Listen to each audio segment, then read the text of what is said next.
เจ้าเฮียนอยู่ไทยจักปีแล้วฮะอันนี้เฮียนกศนเนาะค่ะกายเฮียนได้ปีหนึ่ง แต่ว่ามาอยู่ไทยจักปีแล้ว7 ปีแล้วโอ้7 ปีแม่นบ่เป็นสาวลาวมาเฮียนอยู่ประเทศไทยได้เป็นคนลาวแต่ว่ามาเฮียนกศนอยู่ประเทศไทยทุกคนน้องเองซื้อแต่งอ่อนเด้อเป็นคนลาวอายุ22 ปีเฮียนไปนำแบบเฮียนไปนำเฮ็ดงานไปนำแม่นบ่แม่นมันลำบากบ่เมื่อยบ่กะบ่เมื่อยปานไหนแต่ว่าช่วงแบบอันซีสอบจะสิก็คือซีเส็งแบบนี้นะมันก็สิอ่านหนังสือนักแน่กะคนลาวมาเฮียนอยู่ไทยบ่แม่นอยู่บ้านรวยแล้วอยู่หรือเปล่าจึงมาเฮียนได้สบายดีพี่น้องฟองไปมุสมุสุคนเด้อยินดีต้อนรับเข้าสู่ช่องคณีชาแนลหรือว่าคณีบาวลาวเนาะมื้อนี้คณีกะหากันเลิกงานพี่น้องกันเลยว่าสิไปเจอหมู่อยู่สยามเนาะนัดสาวลาวคนบ้านเดียวกันเนาะเป็นคนลาวคือกันเนาะเพราะนี่ว่าอยากไปสัมภาษณ์ไลฟ์สไตล์ชีวิตเพิ่นเนาะการใช้ชีวิตอยู่เมืองไทยเพราะว่าเพิ่นเป็นสาวลาวมาเฮียนอยู่ประเทศไทยได้เป็นคนลาวแต่ว่ามาเฮียนกศนอยู่ประเทศไทยคนนี้ก็เลยแบบอยากเจอหมู่เนาะอยากฮู้จักนะแบบอยากพูดคุยแลกเปลี่ยนกันเนาะเพราะว่าคนนี้เองก็เคยอยากจะเฮียนอยู่ประเทศไทยแต่ว่ายังบ่ทันได้มีโอกาสกันเลยว่าอยากไปถามเพิ่นเนาะว่าเฮียนอยู่ไทยลำบากบ่เป็นแนวใดเนาะปะตอนนี้คนนี้ก็อยู่ที่สถานีบางหว่าเนาะพี่น้องเป็นสถานีที่ติดกับ MRT เนาะติดต่อกันถ้าใครที่จะนั่งรถไฟฟ้าเนาะก็ต้องได้เช็คว่าบอนที่เขาจะไปนะรถไฟฟ้าสายใดที่เขาเจ้าผ่านเนาะคือสยามกับเป็น BTS เนาะที่ว่าผ่านเนาะพี่น้องก็ไปลงอยู่ที่สถานีสยามได้เลยแต่ฟันสิบอกว่าการนั่งรถไฟฟ้านั่งรถไฟฟ้า BTS หรือว่าสายใดก็ตามเนาะอยู่ประเทศไทยค่อนข้างที่จะสะดวกสบายเนาะสามารถใช้แอปธนาคารเนาะสแกนจ่ายได้เลยมาเบิ่งความเสียให้เบิ่งเด้อไปสยามครับสยาม62ค่ะสแกนนะครับนี่62 บาท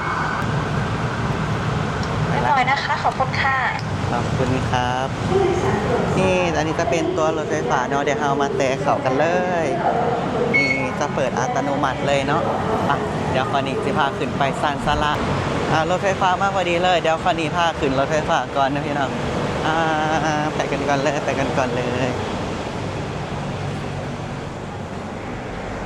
Do not lean against tension and move handrail or center. ตอนนี้ก็มาหอดแล้วนะทุกคนมาลงอยู่ที่สถานีสยามเป็นที่เรียบร้อย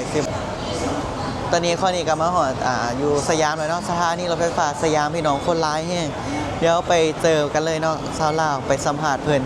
บ่แน่ใจว่าเพิ่นเลิกเฮียนแล้วมาหาพอดีเลยบ่เนาะเดี๋ยวเราไปคืนตัวรถไฟฟ้ากันก่อนเลยเนาะนี่แหละคือบางทีข้อจะนัดชาวลาวเนาะมาถามเบิ่งว่าสิได้เจอกันตอนจักโมงตอนนี้ชาวลาวก็คือยังบ่ทันได้ออกมาอยู่บ่นี้เป็นจุดส่วนรวมนี่พี่น้องคนดังได้นี่เห็นบ่นี่คนดังได้อยู่นี่จะเป็นจุดส่วนรวมของแบบวัยรุ่นกรุงเทพเนาะแล้วก็อินฟูหรือว่าสายคอนเทนต์นะคนนี้ก็เลยเลือกสถานที่นี้ที่ว่าจะมาเจอชาวลาวเนาะคนนี้ก็เลยเลือกสถานที่นี้มาเบิ่งว่าสิได้เจอกันตอนจักโมงตอนนี้ก็คือนัดว่าจะมาเจอกันอยู่ข้างหน้าสยามสแควร์วันเนาะเนี่ยพี่น้องระวังถาโมเนาะถาชาวลาวกะแนมเบิ่งนักเรียนไทยก่อนเนาะอยากเห็นชาวลาวใส่สุดนักเรียนไทยอยากสัมผัสความรู้สึกเพิ่นแต่ว่าหาโดนแล้วพี่น้องยังบ่ทันมาอยู่แนมเบิ่งชาวไทยเนาะหรือว่านักเรียนไทยก่อนถ้าเป็นภาษาไทยใส่เข้ามาชาวไทยเนี่ยคือแบบว่าเฮาแบบคือเฮาแซวเขาเจ้าเนาะแต่ถ้าแบบว่าเฮาว่าชาวลาวก็คือแบบ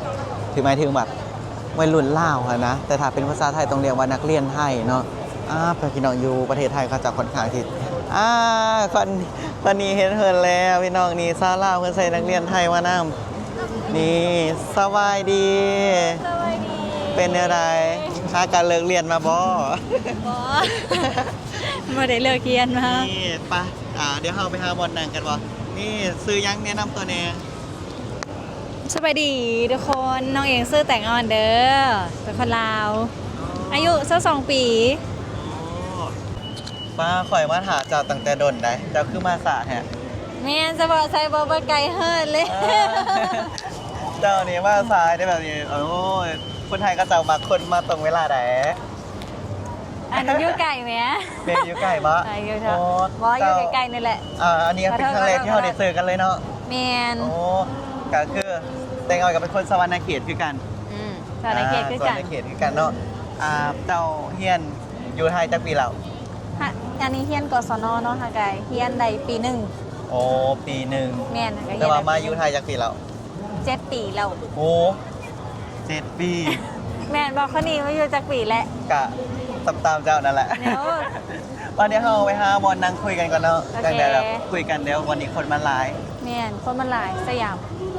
โอเคเฮากะได้มาเจอกันแล้วเนาะก็คือเป็นคนสอนในเขตด้วยกัน แม่น เป็น เป็นสนาเขต โอ้โห มาอยู่ไทย7 ปีแล้วจะเฮียนอยู่ไทยคอยแบบเคยอยากเฮียนได้อยากบอกเฮียนอยู่ไทย บ่ยากเฮียนใด แม่นเหรอ เฮียนบ่ยากแม่น โอ้แต่ก่อนเนี่ยก็คิดว่าคนลาวเฮาก็เฮียนอยู่ไทยได้อีกบ่เนาะแต่ก็ถึงเฮาบ่มีวุฒิอิหยังเลยก็เฮียนได้ปะ เฮียนไหนเพราะว่าแต่งกระใช้แค่เอกสารบัตรแรงงานก็คือแบบบัตร MOU แล้วก็พาสปอร์ตแค่นั้นเลย โอ้ แล้วก็ไปสมัครได้ค่ะเจ้าสิเปิดรับสมัครน่าจะประมาณแบบเมษายนนี้ก็น่าจะเปิดรับสมัครแล้วกศน เฮียนไปนํแบบเฮียนไปนํเฮ็ดงานไปนํแม่นบ่ แม่นครับ อ๋อลำบากบ่ ถามว่าลำบากบ่ เมื่อยบ่ กะบ่เมื่อยปานไหนแต่ว่าช่วงแบบอันซีสอบจะสิก็คือซีเส็งแบบนี้นะมันก็สิอ่านหนังสือหนักแน่กะ อ๋อคนลาวมาเฮียนอยู่ไทยบ่แม่นอยู่บ้านรวยแล้วอยู่หรือเปล่า จึงมาเฮียนได้ โอ้รวยจังไดบ่มีเพราะว่าการที่แบบมาเฮียนแล้วก็ส่งตัวเอง อันนี้ก็คือหาเงินส่งตัวเองเฮียนแล้วอีกอย่างมันก็บ่มีค่าเทอมได้เฮียนฟรีเด้อล่ะ อ๋อเหรอก็สนอเฮียนฟรีบ่ แม่นก็สนองเฮียนฟรี คิดว่ามีค่าเทอม บ่มีค่าเทอมเฮียนฟรีแต่มันก็สิมีจ่ายเล็กๆน้อยๆแต่ก็บ่ได้แบบบ่ได้หลายขนาดนั้นนะจ่ายนิดหน่อยแต่ส่วนหลายก็แบบส่วนมากก็จะเฮียนฟรี ค่อยเข้าใจคิดมาตลอดว่าคนลาวที่เขาเจ้าไม่เฮียนอยู่ไทย แสดงว่าอยู่บ้านต้องมีฐานะและก็รวยจังไม่เฮียนได้ บ่มีเลยเพราะว่าแต่งก็เป็นคนที่แบบบ่ได้ร่ำรวยบ่ได้มีฐานะแต่ว่าใจแบบอยากเรียนหั้นนะเพราะว่าตอนที่อยู่ลาวก็เป็นคนที่มักเรียนอยู่แล้วแต่ว่าบ่มีโอกาสได้เรียนเพราะว่าอยู่ลาวก็จบแค่ม .5 แต่ก็มาต่อ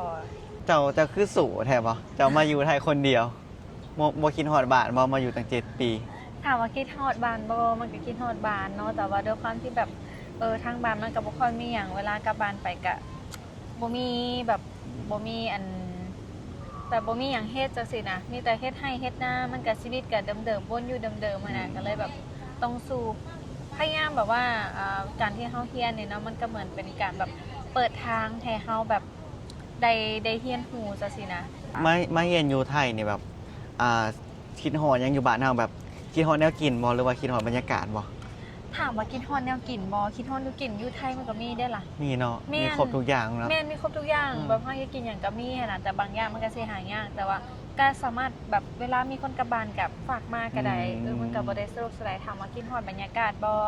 ก็กินฮอดอยู่เนาะกินฮอดไร่กินฮอดนากินฮอดอันอยู่บ้านเฮานะแต่ว่าก็พยายามแบบกลับบ้านไปหาพ่อกับแม่ปีละเทื่อสินะแต่อยู่ไปโดนๆ มาอยู่โดนขนาดนี้บ่แม่นมีแฟนเป็นคนไทยแล้วบ่ เอ้ยยังบ่มีโสดเด้อ แม่เนาะ โสดเด้อ โสดเนาะก็คือ แม่ หาเงินส่งตัวเองเฮียนเนาะ แม่นหาเงินส่งตัวเองเรียน ฝากบอกสำหรับคนลาวที่แบบว่าเขาจะอยากเรียนอยู่ไทยบ่ต้องมีหยังเลยอันดับแรก อ๋อถ้าผู้ใดที่มีคนลาวถามหลายเข้ามาว่าแบบผู้ใดที่อยากเรียนกศนต้องใส่เอกสารนี้อย่างแน่ก็คือต้องใส่อันบัตรแรงงาน MOU แล้วกับพาสปอร์ตนั่นเองมีแค่นี้เลยที่เราต้องใส่ กากไปสมัครอยู่โรงเรียนได้เลยเนาะ แม่นสมัคร หรือว่าออน ไป ไลน์ปะ อันสมัครแบบสมัครอันนี้เลยสมัครออนไลน์บ่ได้ก็คือต้องไป เพราะว่าเรียนกศนเนาะก็ลองไปเสิร์ชหาเบิ่งใน Google นั่นนะว่าแบบกศนไกลๆแบบตัวเองอยู่มันอยู่เขตใดจังซี่นะก็ลองเสิร์ชเบิ่งไปสมัครได้เลย ข่อยกะเดี๋ยวข่อยจบคลิปนี้ข่อยสิไปสมัครเรียนก่อนข่อยก็อยากเรียน อุ้ อยู่ไทย ยสมัครได้เฮียนอาทิตย์ละเทื่อเอง อาทิตย์ละเทื่อเนาะพอดี แม่นมันม่ ก ว ว่าน สิ เด้ จบเนาะโอ้ ม่วนได้เฮียนไปก็มันเฮ็ดให้เฮาแบบว่า ได้ ได้ โม เฮียน ได้สัง ฮู้ ค อี ม หยัง บ่ หลายๆแม่นได้เฮียนฮู้ได้อีหยังหลายๆอย่างอะนะ โอ้ ม่วน